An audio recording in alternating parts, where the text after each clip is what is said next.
Welcome to the Soulful CXO, where we discuss leadership principles, core values, health, wellness, and resiliency. I'm Dr. Rebecca Wynn, the founder and the host of the show. Do you have a topic or guest you would like to be featured on the show? Would you like to be a sponsor? Please reach out to me on LinkedIn or email me at rebecca@soulfulcxo.com. Please go to our partner, Cybersecurity Tribe, for weekly show recaps and other resources. Listen and subscribe on your favorite podcast app. Now sit back and enjoy the show. Welcome to the Soulful CXO. I'm your host, Dr. Rebecca Wynn. We are pleased to have with us Carolyn Wong. Carolyn is Chief Strategy Officer at Cobalt, where she leads security, community, and people teams. She has an extensive proven background in communications and cybersecurity. Her practical information security knowledge stems from her broad experience at Cigital as a consultant, somatic product manager, day-to-day leadership roles at eBay and Zynga. She hosts the Human of InfoSec podcast, teaches cybersecurity courses on LinkedIn Learning, and has authored 2 books, including the popular textbook, Security Metrics, A Beginner's Guide. Throughout her career, she has been working to boost the number of women in the field and is an advocate for workplace equality. She's an award-winning, highly sought-after speaker in industry events such as RSA and for publications including Washington Post and CBS News. She regularly publishes editorial articles on topics including dev security ops, alignment, InfoSec best practices, diversity in cybersecurity, and women in technology. Carolyn, it's so great to see you again. Welcome to the show. Dr. Rebecca, what a pleasure it is to get to spend some time with you today. Thank you for the invitation. Your first degree is in engineering, and I don't always hear that the people actually are able to get a chance at engineering. Then I do know that you have additional coursework that business and finance and things along those lines. But can you tell us a little bit that journey on how you started out with engineering, went into programming, and gotten to be a product manager, and then obviously to where you are today? I would love to. I do have a degree in electrical engineering and computer sciences from UC Berkeley. It sounds really impressive. It was a super challenging program, and I would love to tell you all about how I found myself there. As a 16-year-old, 17-year-old kid, I'm talking to my Chinese immigrant father, and he says to me, "Caroline, what do you want to study in college?" And I always chuckle to myself when I tell this story because throughout my whole life, my dad would ask me for my opinion on things, and it never actually mattered.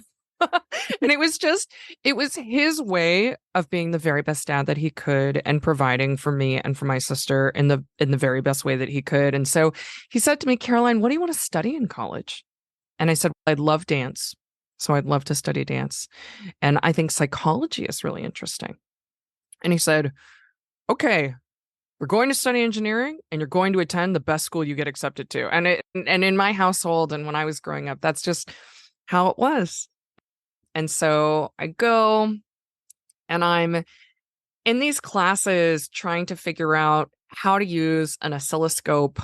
And I'm surrounded by classmates who have owned oscilloscopes since they were 12. And I'm just like, oh my gosh, this is very overwhelming. And there was one particular day in the lab, a really good friend of mine and I are looking for a third person to join our group for a partner project.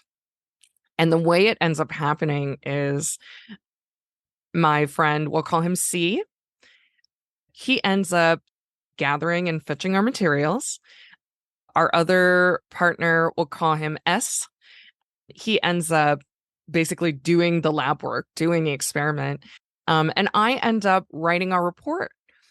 And it was so interesting because at the time, I was not taught in engineering school how to put together a team or how to work effectively with a team. And that's something that actually just happened for the 3 of us naturally. We found ourselves drawn to each other. We had really complementary skill sets, and we were able to be successful in a way together that we wouldn't have been able to do individually. So fast forward to my junior year of ScO&x at Berkeley, and I am looking for an internship. And that summer, I do not want to live with my parents in San Francisco. I want to live with my boyfriend at the time's parents and they live in Silicon Valley. And so I'm applying to summer internships, and I apply to jobs only in Silicon Valley and none in San Francisco.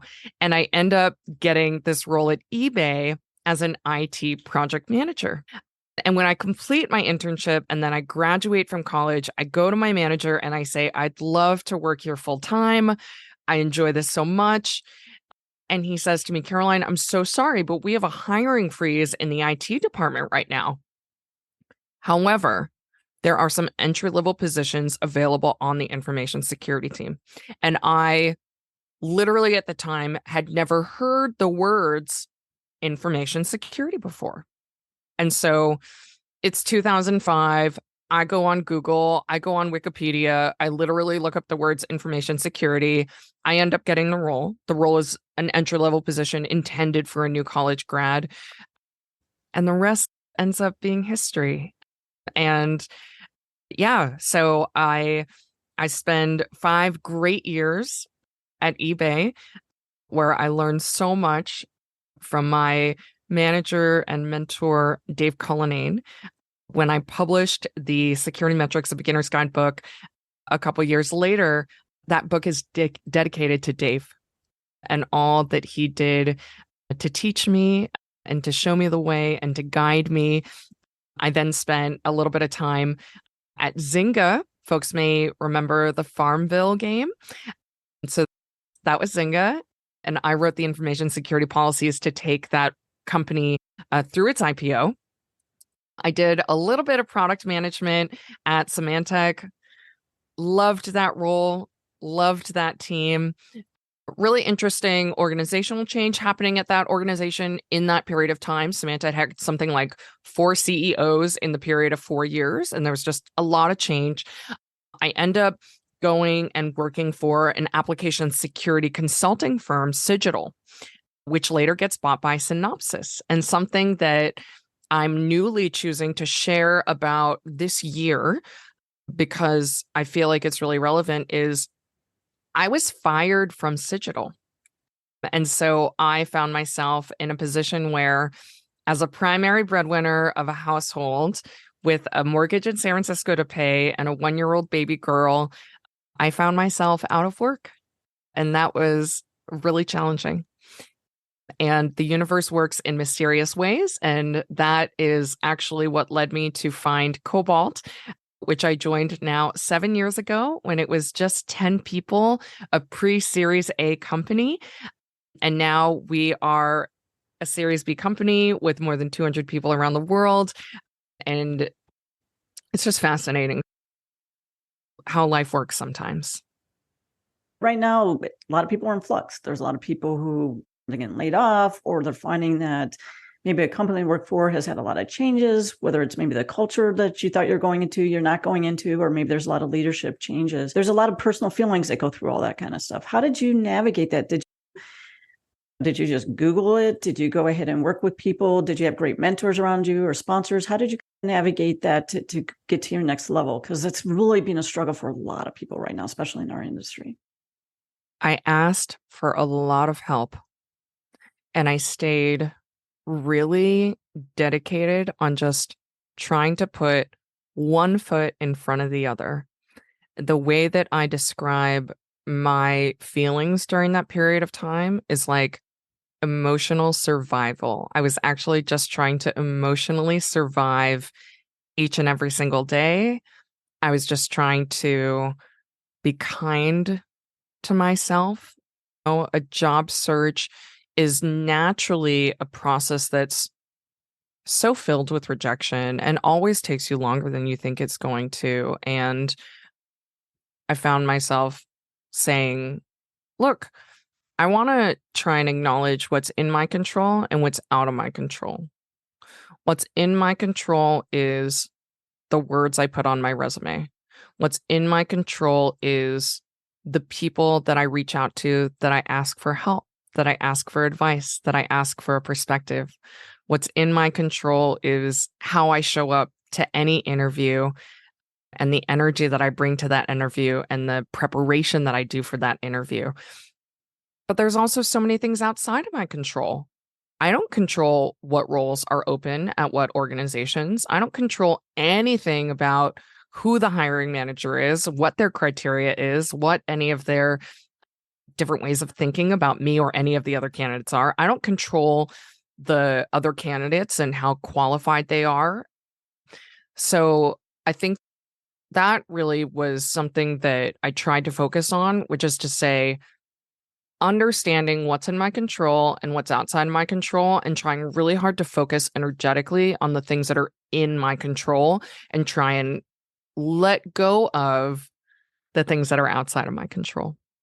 When you talk about what's inside your control and we look about skill sets, one of the things I use the Venn diagram a bit to do, not only about philosophically and spiritually what I want to do, but looking at what kind of businesses resonate with me, doesn't resonate with me, and what type of people inside those businesses. Because sometimes the business is right, but the people inside. Do you do something along those lines? Do you have some, nuggets along those lines that you can share on how you work through that? Absolutely. I'll tell you how I think about these things personally. Thing number one, I really want to make a big positive impact. So as I was evaluating different roles, I thought to myself, what's a job where I can positively impact a lot of people? One of the roles that I was talking to was for a really major, very well established, very well respected security company. And they wanted me to potentially come in and train their developers on secure coding. And I thought to myself, that's a cool job, but I kind of want to have a bigger impact than that. Certainly, something really important to me is this a business that solves a really important problem? Do I think that this business can be wildly successful? And this is also how I evaluate what I'll describe as extracurricular activities.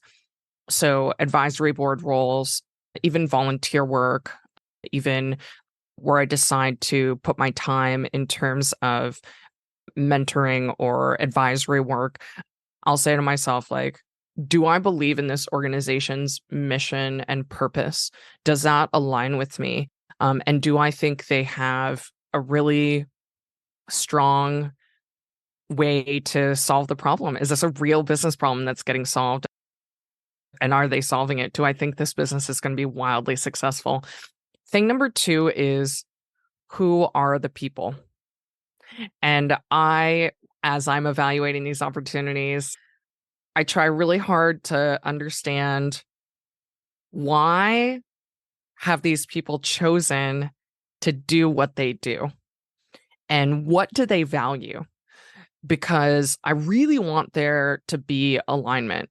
One of the things that I work really hard to avoid and prevent is working closely with individuals who have values that are very different from mine in ways that are unacceptable to me.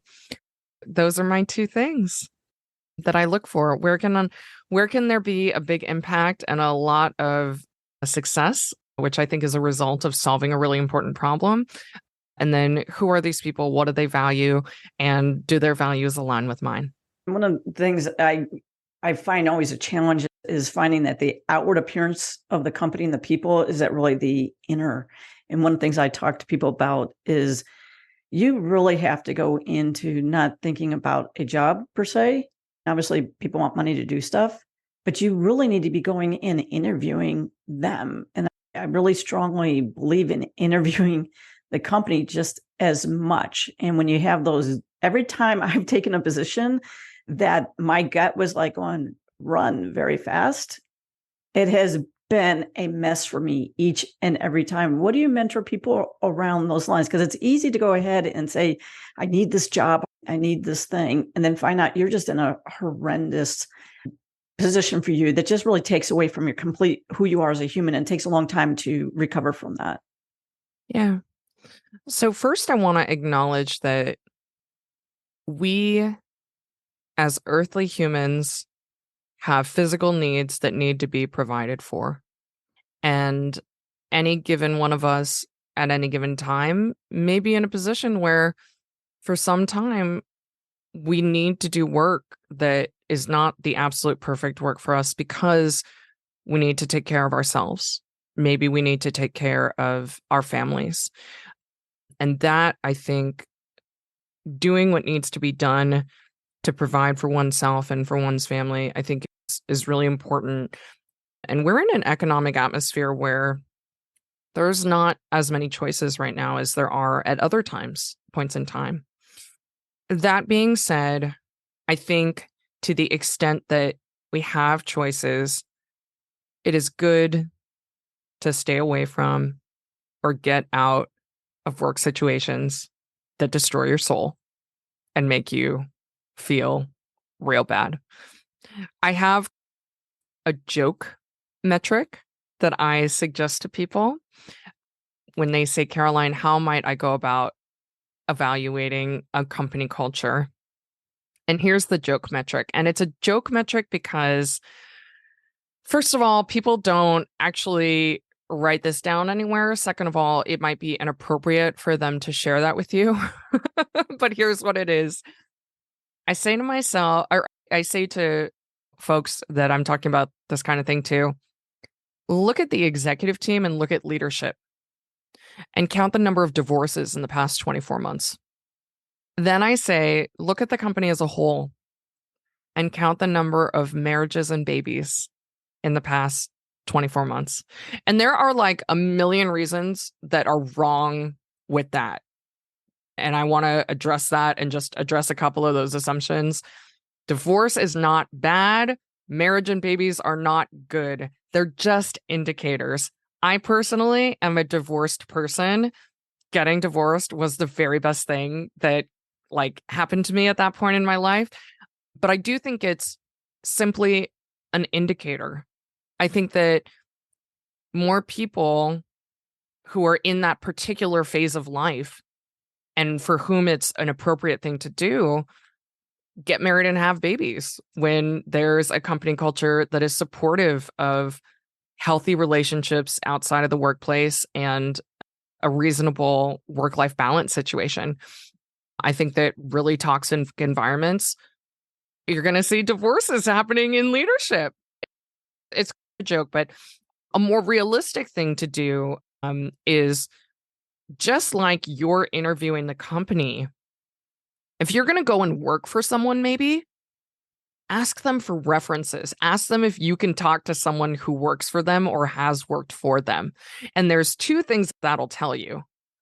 Thing number one, maybe they'll immediately give you 5 names and encourage you to do that. That's probably a good sign, even before you pick up the phone and talk to those people. If someone's a little hesitant and weird about it, that in of itself is a sign.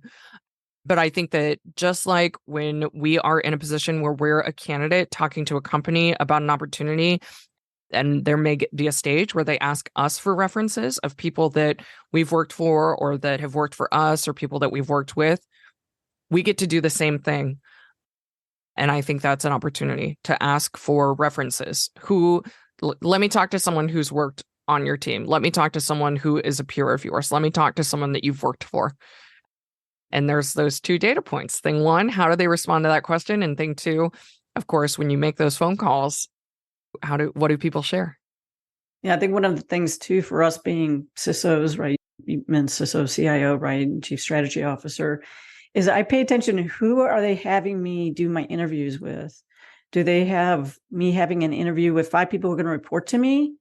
I'm not against that, but how come the stakeholders, why aren't my stakeholders? How come I'm not really meeting with my peers? You're trying to make me more of a subject matter expert, not a person who's leading a division or leading a team. I think that's the other thing, is paying attention quickly on who you're interviewing with. Would you agree with that? Absolutely. And when I interview for CISO roles, which I do from time to time for fun, a really important question is, how big is the team and how big is my budget? Those are super important questions to ask, especially when you're talking about a security leadership role, because there's a difference between talking the talk and walking the walk. It's easy for the words, "we care about security," to come out of someone's mouth. It's different for them to have allocated and approved headcount and budget for a security function. Those are, if I'm talking to anyone about a CISO opportunity, those are some of the first questions. The other really important question is, what's turnover been like on the team in the past, say, 24 months? And that can be indicated in a lot of different ways. It's not necessarily if everyone left, then things are bad. It just indicates that there's a change. And the questions, where is the organization headed? And does that align with your skill set, your values, how you want to make an impact? Yeah, recently I had been talking to a startup, and it was interesting. The CEO actually had said, let's be clear, the reason they have, I don't know, like 55, 60% churn rate in like the first 3 months is because we keep hiring the wrong people.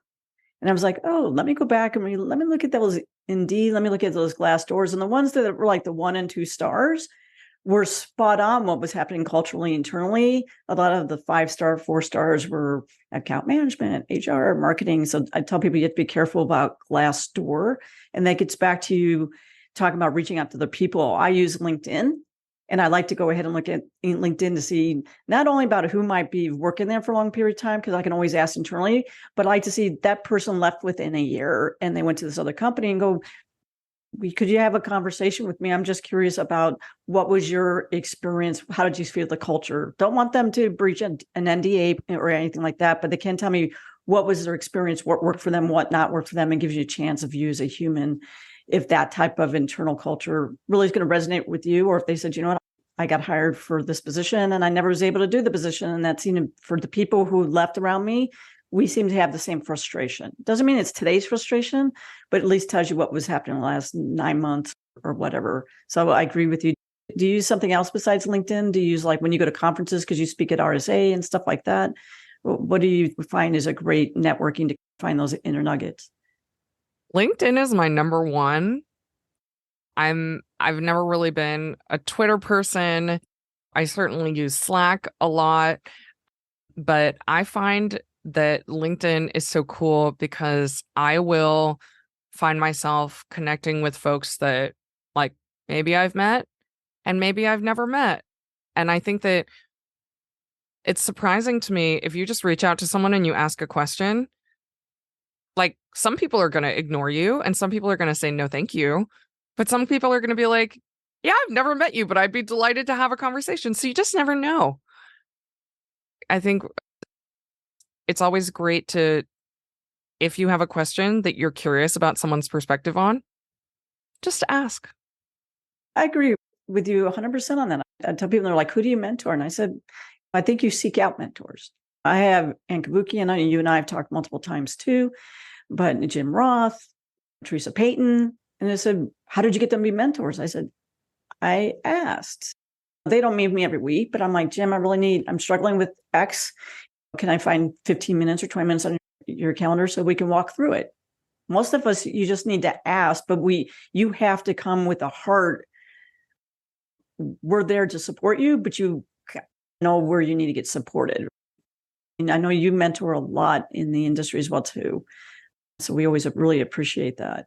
I want to make sure that we have a chance to talk about, we've talked a couple of times about grit and determination. What does that look like for you in balancing against resiliency? Because we also talked about resiliency and about trying to have grit, determination in your career, but at the same time, if you don't have that balance in your life, you're going to have a really short career or unfortunately get ill. So how do you do that? So one of the things that I've been thinking about and learning about in the past couple of years is change.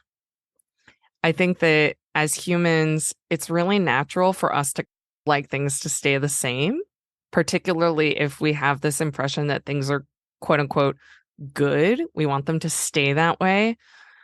I've come to really accept this idea that change is constant and change is inevitable.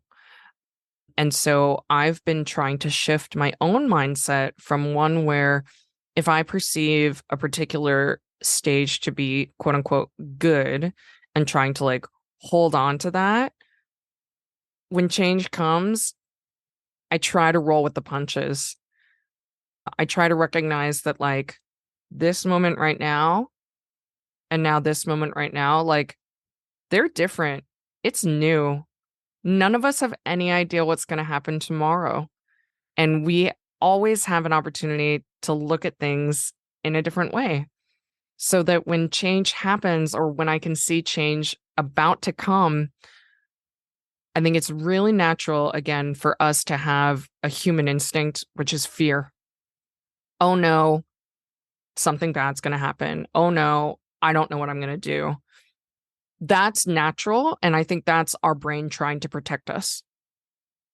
And I think that change also presents opportunity. There have been changes in my life that happened that I did not ask for, that I would not have asked for. There's a whole thing about I used to live in California and now I live in the Pacific Northwest. And our decision to move was not something exactly that we chose. We had to do it. And I'm so happy with where we ended up. Even when I got let go from Digital, that was not something I would have chose. That was not something that I wanted. And what happened for me next turned out to be beyond what I had imagined in a really great way. And so I think that we have an opportunity to consider that change is uncomfortable and we don't know what's on the other side. And being on the other side and what happens being really great, really amazing, really positive, really fulfilling, that's just as likely as really terrible, really scary, really, et cetera, et cetera. Like, we just don't know. And in any given day, we can simply look for the opportunity and focus on the things that truly are within our control and to try and let go of some of those which are not, which there are always going to be lots and lots of things outside of our control.